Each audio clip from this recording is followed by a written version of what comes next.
With China, the fact is that if we look at now currently, Prime Minister Shehbaz Sharif is in power, and it was their party, the PMLN, that was in power when CPEC was envisioned, announced, and the first phase started.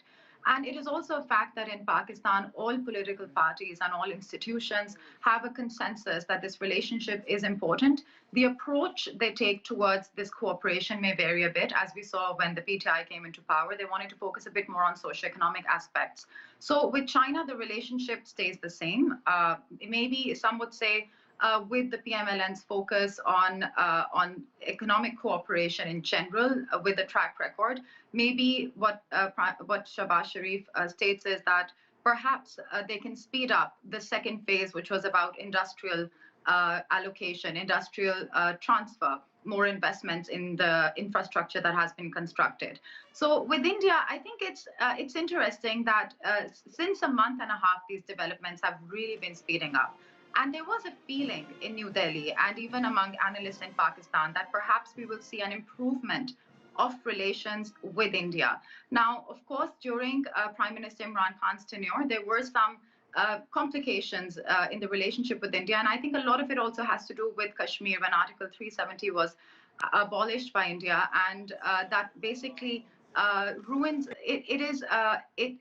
the basic tenets, the basic prerequisite between Pakistan and India on the issue of Kashmir is that the status of Kashmir is obviously these two countries have to negotiate on Kashmir. So that was a very low point. And the criticism that Imran Khan has been getting from the opposition is not that he was too hard on India, but that not enough was done when this incident occurred. So I'm not sure exactly how the equation with New Delhi will change, but there seems to be maybe an opportunity because Prime Minister Modi also congratulated Shehbaz Sharif. So it may be an opportunity for India to think of dialogue and think of ways to at least have some kind of communication, better communication, and we've seen better phases in the dynamic between India and Pakistan previously, also during the Sharif government.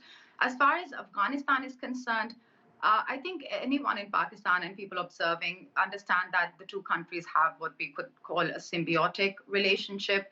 Instability in Afghanistan and obviously the current crisis in Afghanistan affects Pakistan gravely. Imran Khan's government, among other challenges, including COVID, etc., also faced that situation where the withdrawal of troops resulted in a very uncertain and precarious situation in Afghanistan.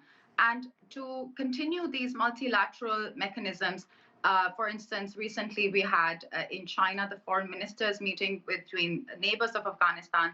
All of these mechanisms are something that the PMLN government should definitely be supporting. So the consensus to help stabilize, help stability in Afghanistan through regional mechanisms stays the same.